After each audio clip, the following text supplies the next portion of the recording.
Hello everyone, new episode में आपका स्वागत है। एपिसोड की स्टार्टिंग में दिखाया जाता है वोंगशेंग से वही बंदा कहता है, आखिर तुम मेरी बात नहीं मानना चाहते। वोंगशेंग अपनी स्वॉर्ड को आगे करता है और कहता है, मुझसे फाइट करने के लिए तैयार हो जाओ। वोंगशेंग अपने मन में कहता है, इस इंसान ने मेरे सामने एक भी अटैक नहीं किया है, तो मुझे नहीं पता कि आखिर इसकी स्ट्रेंथ क्या होगी, लेकिन मुझे इससे फाइट करनी होगी।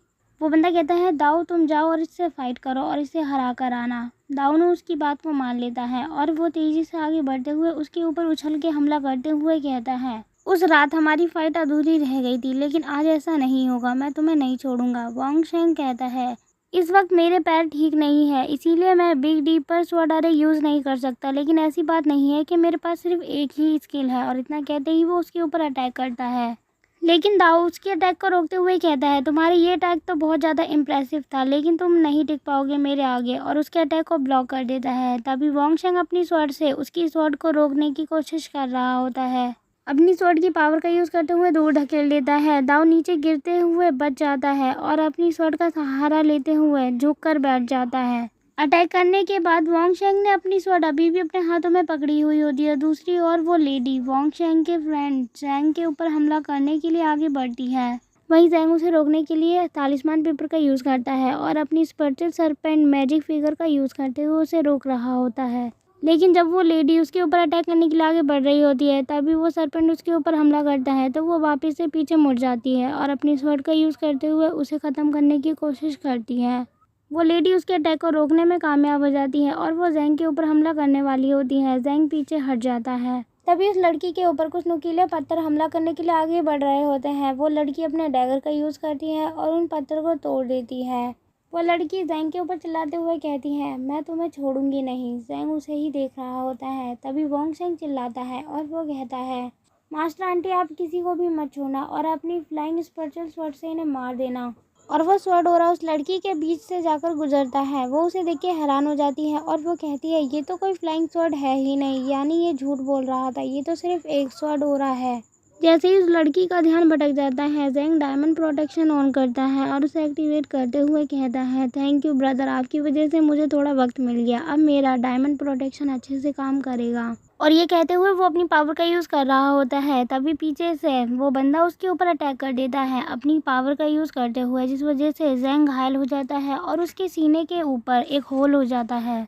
अटैक की वजह से ज़ैंग खुद को संभालने की कोशिश कर रहा होता है और नीचे झुका हुआ होता है। पीछे से वो बंदा कहता है, मेरे पास ज़्यादा समय नहीं है तुम्हारे ऊपर वेस्ट करने का, इसीलिए मैं अपने काम को तुरंत करना चाहता हूँ। मेरा टारगेट सिर्फ तुम थे। ज़ैंग जैसे ही ये देखता है, वो अपनी व्हील चेयर को चलाते हुए जल्दी से ज़ैंग के पास जा रहा होता है और वो कहता है, क्या तुम ठीक हो? ज़ैंग कहता है, हाँ फिलहाल तो मैं थोड़ा ठीक हूँ, क्योंकि मुझे ज़्यादा इंजरी नहीं आई है, मेरे विटल पार्ट को बिल्कुल भी हर्ट नहीं हुआ है, मैं मरूंगा नहीं। तभी वो लेडी पीछे मुड़कर देखती है, वहाँ पर कुछ सोल्जर आ रहे होते हैं। वो सारे सोल्जर स्पेशल इन्वेस्टिगेशन टीम से होते हैं और वो कहते हैं, हम टारगेट के बहुत ज़्यादा करीब है, हम ज़रूर उन्हें पकड़ लेंगे। वो लेडी अपने यंग मास्टर से कहती है, यंग मास्टर स्पेशल इन्वेस्टिगेशन की टीम हमें पकड़ने के लिए यहाँ पर आ चुकी है। वो कहता है, हाँ मैं देख रहा हूँ। और इतना कहते ही वो दाऊ को देखने लग जाता है। दाऊ वोंगशेंग की ओर बढ़ रहा होता है और वोंगशेंग उसे देख रहा होता है। दाऊ उसे मारने के लिए आ रहा होता है। वोंगशेंग अपनी स्वॉर्ड को लेकर रेडी होता है। वो बंदा मुड़कर जाने लग जाता है और वो कहता है, लगता है दाऊ अपना माइंड खो चुका है। वो लेडी उसे जाते हुए देखती है और वो कहती है, आप वापस क्यों जा रहे हैं? वो कहता है, हमारा गोल हमें मिल चुका है, इसीलिए अब हमें यहाँ से चलना चाहिए। और वो दोनों वहाँ से चले जाते हैं, लेकिन दाऊ वहीं रह जाता है और वोंगशेंग के ऊपर हमला करने के लिए अपनी स्वॉर्ड को उठाता है, लेकिन तभी उसे जंजीरों से पकड़ लिया जाता है और उन्हीं सभी सोल्जर्स ने उसे पकड़ लिया होता है। दाऊ को जंजीरों से पकड़ा होता है, जिसकी वजह से उसके हाथ में जो स्वॉर्ड होती है वो नीचे गिर जाती है और उसे चारों तरफ से बांध दिया होता है उन्हीं जंजीरों से। कुछ सोल्जर उन लोगों को पकड़ने के लिए हॉस्पिटल के अंदर जा रहे होते हैं और कुछ सोल्जर को भेजा जाता है एंट्रेंस पर, ताकि कोई भी बाहर ना निकल पाए। अगर उनमें से कोई बाहर जाता है तो वो वहीं पकड़ लेंगे उन्हें। एक सोल्जर स्पेशल इन्वेस्टिगेशन डिपार्टमेंट में फ़ोन करके बताता है, अभी तक हम लोग सिर्फ एक ही ईवल कल्टीवेटर को पकड़ने में कामयाब हुए हैं, बाकी के 2 भाग गए हैं। वोंगशेंग उन सोल्जर्स को देख रहा होता है और वो अपने मन में कहता है, ये जितने भी सोल्जर यहाँ दिखाई दे रहे हैं, ये सोल्जर पहले स्पेशल इन्वेस्टिगेशन डिपार्टमेंट से नहीं थे, बल्कि मेरी प्रीवियस लाइफ में इनके डिपार्टमेंट का नाम था पुलिस कल्टीवेटर। तभी उनमें से एक सोल्जर वोंगशेंग के पास आता है और वो कहता है, क्या मैं आपकी हेल्प करूँ आपकी चोट के ऊपर दवाई लगवाने के लिए? वॉन्गशेंग कहता है नहीं, मुझे बिल्कुल भी अभी हेल्प की ज़रूरत नहीं है। मुझे लगता है कि आपको जल्दी से ज़ैंग की मदद करनी चाहिए क्योंकि वो बुरी तरीके से घायल है, क्योंकि यही होली फ्लेम मेकर को ढूंढ सकता है। वॉन्गशेंग कहता है अपने मन में, अब मुझे फाइनली पता चल गया कि मुझे प्रीवियस लाइफ में ज़ैंग के बारे में कुछ भी मालूम क्यों नहीं था। और तभी दिखाया जाता है ज़ैंग पिल को खा रहा होता है और जहाँ पर उसे चोट लगी होती है वहाँ पर उसकी पट्टी भी कर दी जा रही होती है।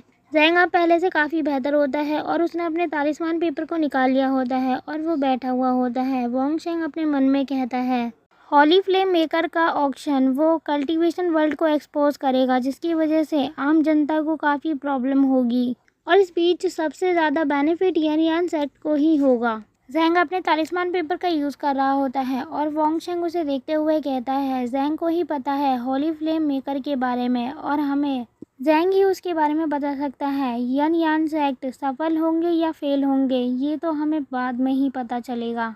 ज़ैंग अपने तालिस्मान पेपर का यूज़ करता है और वो कहता है क्वीन ज़िंग मुझे माफ़ करना, और इतना कहते ही वो तालिस्मान पेपर को स्पिरिचुअल बर्ड में बदल देता है और उस बर्ड को आसमान की ओर भेजते हुए कहता है मैं हर चीज़ का बदला लूँगा।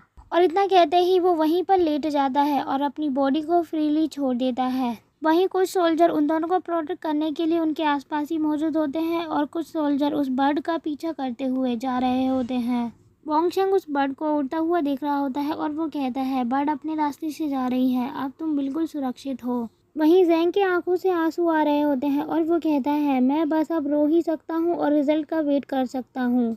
और फिर दिखाया जाता है वॉन्गशेंग को मी चैन फ़ोन करके बोलती है हमने होली फ्लेम मेकर को पकड़ लिया है, अब हम उससे कुछ क्वेश्चन पूछने वाले हैं। वॉन्गशेंग कहता है मुझे भी अपने साथ ले जाओ और दिखाया जाता है होली फ्लेम मेकर को बंद करके रखा हुआ होता है।